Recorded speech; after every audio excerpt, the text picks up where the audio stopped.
10장 2절에도 우리가 성경 공부 때 같이 보았지만 내가 증언하노니 그들이 하나님께 열심히 있으나 올바른 지식을 따르는 것이 아닙니다. 그래서 올바른 지식을 모르기 때문에 하나님의 의를 모르고 자기 의를 세우려고 힘써 하나님의 의에 복종하지 아니하였느니라라는 그 삶을 살아간다는 것입니다. 그래서 우리는 하나님의 말씀 앞에 하나님의 말씀을 올바른 지식을 깨달아서 하나님의 의를 쫓는 방법, 하나님의 의를 위한 방법을 온전하게 깨달아 알아가야 될 것입니다.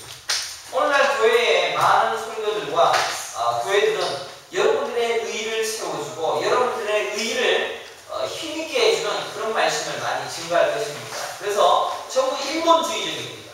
하나님 편에서 시작하는 말씀이 아니라 전부 다 인간 편에서 올라오는 그런 말씀들을 증거하기 때문에 여러분들이 하나님의 의를 위하여서 세워지는 올바른 지식을 배울 기회가 참으로 없습니다.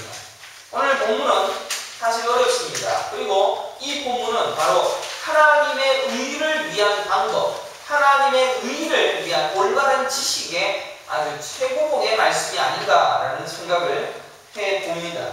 물론 너무너무 어려운 말씀입니다. 왜냐하면 비유의 대가라는 루돌프 불트만이라는 신학자가 있습니다. 이 신학자도 이 본문만큼은 너무 어렵다라고 코멘트하고 넘어가 버렸습니다. 그리고 제가 인터넷에서 사실은 16장 1절에서 18절까지 말씀을 보니까 많이 설교를 했습니다. 했음에도 불구하고 대부분 결론이 뭐냐면 여기 나와 있는 9절 말씀, 불의의 죄물로 친구를 사겨라, 이 부분에 아주 집중되어 있습니다. 그래서 지혜를 가지고 좀 더 재물을 잘 써서 불의의 재물이지만 그 재물로도 너의 미래를 준비하라. 그래서 그 미래를 준비한 그 모습을 지혜 있다라고 하고 칭찬했다라는 8절로 연결을 하고 있는 것이 거의 99%, 100%가 다 그렇게 해석을 하고 있는 것을 보게 되어졌습니다. 미래를 준비해서 또 불의의 재물을 잘 써서 재물도 써서라도 어떻게 여러분들의 미래를 잘 준비하여 지혜로운 삶을 살아라 라고 이야기하고 있는 그런 결론을 맺고 있다는 것입니다. 만약 예수님께서 이런 해석을 하셨다, 이런 말씀하셨다 그러면 성경 전체가 다 오류입니다. 그리고 예수님이 하신 말씀이 전부 다 오류입니다. 왜냐하면 예수님은 부자에게 뭐라고 얘기하시냐면 네 재산 전부 다 팔아버려서 다 나눠주고 그리고 나를 따르라 라고 얘기했지, 그 재산 전부 가지고 조금씩 나눠주면서 써라 라고 얘기하지 않습니다. 그리고 여기서 보면 13절에 보면 집 하인이 두 주인을 섬길 수 없나니 또 다른 얘기를 합니다.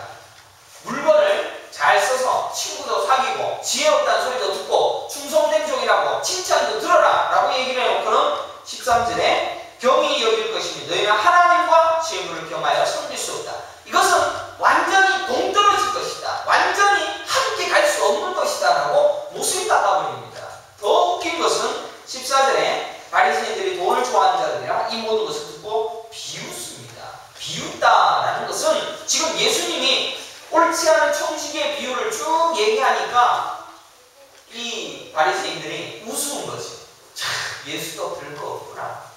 불의한 재물로 친구를 사겨? 어떻게 그런 놈이 칭찬 듣고 지혜로워? 라는 그 이야기를 한 것을 듣고 아주 츳 하면서 비웃어버리는 그런 장면을 기록하고 있는 것을 보게 되죠. 왜 또 비웃느냐? 시커멓게 얘기해놓고는 13절에 하나님과 재물을 겸하여 섬길 수 없다라고 얘기하니까 말도 안 되는 소리 하고 있지 않니? 라고 이야기를 하고 있다는 것입니다. 그래서 저는 이런 해석이라면 다른 부분에서도 여러가지 하나님, 예수님이 말씀하신 것이 계속해서 비슷하게 나와 있는 말씀이 나오는데 뚝 떼어져서 이 부분만 불의한 재물로 친구도 사귀고 지혜롭게 너의 미래도 준비해보고 좀 너의 삶을 좀 지혜롭게 살아보는 그런 삶을 이야기하고 있는 이 부분만 독특하게 다른 이야기를 하고 있다는 것입니다. 그러면 예수님은 지금 과연 무슨 얘기를 하는가? 예수님은 돈 얘기를 한 번도 한 적이 없다는 것입니다. 여러분들 앞에 보면 탕자 이야기를 통해서도 돈 이야기라고 생각하지만 여러분들 돈 이야기가 아닙니다. 탕자는 하늘의 것을 사모하고 하늘의 것으로 만족하지 아니하고 아버지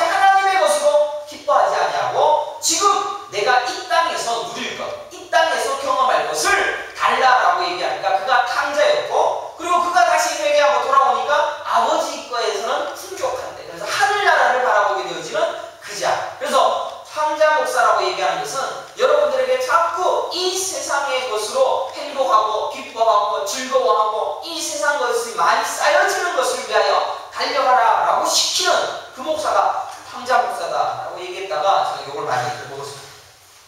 그러면 부자와 거지의 이야기도 마찬가지입니다. 부자, 돈을 자꾸 쓰고 힘을 가지고 이 얘기가 아니라 부자는 조금 거지 도와주고 조금 거지를 생각해주고 또 다른 사람들과 호화롭게 즐기기도 하고 그런 누리는 삶을 살았다. 율법의 지킴의 삶을 살았다. 자신의 의의 인생을 살았다. 제가 아까도 얘기했던 하나님의 의와 자기의 인생을 살았던 자가 부자였습니다.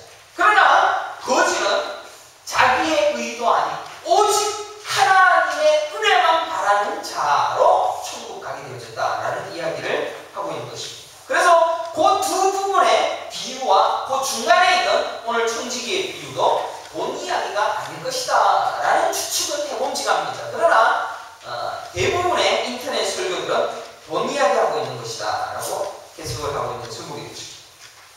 그러면 과연 이것이 무엇인가? 자기 의의를 챙기는 사람으로 등장시켜버리는 이것이 과연 누구인가 라는 것을 생각해 보면서 오늘 비유의 중요한 핵심적인 문제를 한번 풀어보도록 하겠습니다. 그러면 첫 번째 대지로 우리가 생각할 것은 죄 많은 청지기입니다. 죄 많은 청지기. 이는 지혜롭다, 칭찬 듣는다 그런 것보다도 죄 많은 청지기입니다. 죽일 놈의 청지기. 비유에 등장하는 청지기는 주인의 소비를 낭비한다라고 해서 고발당합니다. 1절 보십시오. 소유를 낭비한다는 말이 그 주인에게 들린지라 지금 고발당하고 있습니다. 또 주인이 그 말을 듣고 불러들입니다. 불러들여서 야, 너 이 말이 무슨 말이냐? 너가 지금 내 재산을 낭비한다라는 이 소리를 듣는데 도대체 이 말이 뭔 말이냐라고 얘기를 하고 그리고 너는 더 이상 내 일을 못해 라고 통보를 하고 쫓아내버리려고 하고 있습니다. 그런데 이 청지기가 역대껏 주인의 소유를 낭비했음에도 불구하고 자기 먹고 살기 위하여서 또 한 번의 큰 대사기극을 준비하고 있습니다. 주인에게 빚진 자들에게 환심을 사려고 한다라는 것입니다. 옛날에 기름은 이자가 20%예요. 100%였습니다. 기름은 이자가 100%. 이때 당시에. 그리고 미래 이자는 25%였습니다. 그러니까 옛날에도 빚을 빌리게 되어지면 오늘날도 사채를 쓰게 되어지면 그 빚의 이자를 떼고 1,000만 원을 빌리면 한 200만 원을 아예 자기가 가지고 800만 원을 우리에게 주게 되어지는 그런 모습으로 하게 되어집니다. 마찬가지로 이때에도 100%의 이자. 그래서 6절에 보면 기름 100마리다라고 얘기를 했는데 50이다. 그냥 100%. 니들이 지금 이 사람은 받은 것이 50이야. 진짜 받은 것도 원래 50이었으니까 네가 가지고 간 것만 써라고 얘기를 한 것이죠. 7절에 보면 밀백성이니라라고 해 25%인데 이건 20%로 얘기됩니다. 80kg 수라. 네가 가지고 간 것만 써. 이자는 낼 필요 없어 라고 이야기를 하게 되어졌다는 것입니다. 그렇게 사기를 치고 있는 중에 주인에게 또 한 번 발견이 되어집니다. 8절에 보면 주인이 옳지 않은 청지기 일을 지혜 있게 하였으므로 칭찬하였더라 라고 말하고 있습니다. 뭐가 지혜가 있는 말이고 뭐가 칭찬 들을 말인가 라는 것을 고민하게 되었습니다. 도대체 이 청지기는 내일을 위한 준비를 했습니다. 그러니까 자기 살 것, 자기 먹을 것을 위한 준비를 하게 되어졌습니다. 9절에 보면 불의의 재물로 친구를 사귀라. 왜냐하면 그 재물이 없어질 때 그들이 너희를 영주할 수로서 영접한다. 이때도 예수님께서 얘기하시기를 그놈이 미래의 일을 위하여 불의의 재물로 친구 사귀어. 그래서 너희들을 영접해 줄 테니까 그 영접의 은혜를 누리기 위하여서 미래를 준비해 지혜롭게 준비하거라 라고 말씀하고 있다는 것이죠. 지금 이 청지기가 하는 짓은 뭡니까? 원래 하던 죄는 주인의 소유를 낭비하였던지 그리고 그것 고발당하니까 더 나쁜 짓을 하고 있다는 것입니다. 그런데 어떻게 그게 지혜 있는 자라고 말할 수가 있고 칭찬할 수 있는 자라고 말할 수가 있겠습니다. 그러나 하나님께서는 주인이 과연 지혜로운 만큼 칭찬하다라고 말씀하셨다라는 것입니다. 그러면 왜 이런 이야기를 하셨는가라는 것을 우리가 살펴보아야 할 것입니다. 우리의 판단 기준, 우리의 윤리 기준으로는 이 사람의 일이 잘못된 것 같습니다. 뭘 잘한 게 있겠습니까? 하나도 잘한 것이 없고 이는 반드시 죽어 마땅한 죄였습니다. 그런데 그 일을 주인은 칭찬했더라는 것입니다. 그것도 칭찬에 사용되었던 그 단어, 그게 예수님께 존귀 여기고 예수님을 칭찬하는 그 단어로 쓰여졌다라는 것을 살펴봐야 합니다. 지혜롭다라는 이 단어도 잠언에 나온 호크마라는 그 단어가 동일하게 쓰여있다라는 것을 살펴보게 되어지면 예수 자신을 지혜다라고 얘기했던 그 말씀을 통하여서 예수님에게 하였던 칭찬을 그에게, 청지기에게 하고 있다는 것을 주목해서 살펴볼 수가 있습니다. 왜 그런 지혜와 칭찬을 그에게 하셨을까?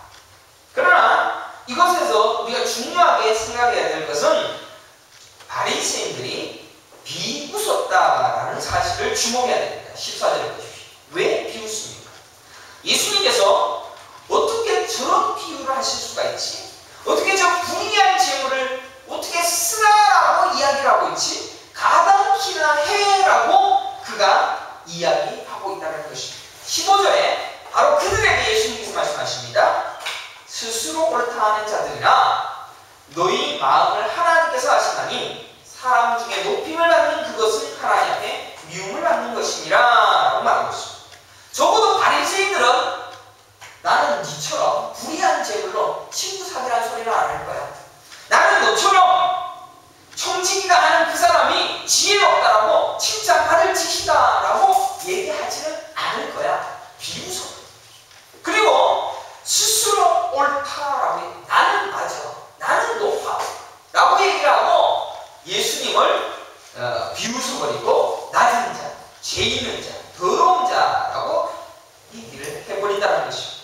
예수님은 지금 지저분한 것 가르치니까 지저분한 상태이고 더러운 상태예요. 그건 아니다라고 예수님께 대답합니다. 그런데 예수님의 대답은 뭐라고 얘기하냐면 너희들은 스스로 옳다는 거야. 너희들은 스스로 지금 옳다고 하지? 내가 잘못 가르치는 것이다 라고 나를 비웃고 있지? 그래, 맞아. 나를 비웃어라. 너희들은 그것 안 한다고 말하지만 불의의 재물을 안 쓴다고 말하지만 솔직해봐. 다 알아. 하나님이 높임을 받는 그것보다는 높임을 받는 그것으로 하나님은 너희들을 미워하는 거야. 너희들이 스스로 옳다라고 인정받는 것 하나님은 미워하는 거야. 가면 쓰지 마라고 말씀하시면서 16절에 뭐라고 얘기하냐면 율법과 선지자는 요 안에까지. 요 안에까지. 그러니까 율법과 선지자는 끝이 나버린 거야 라고 말씀을 해버려요. 그래서 불의의 재물을 쓰는 것으로 판단하는 것은 끝이 나버립니다. 니들이 지금 불의의 재물을 쓰든 말든 거기에 대한 판단의 기준은 없는 거야 라고 말씀하십니다.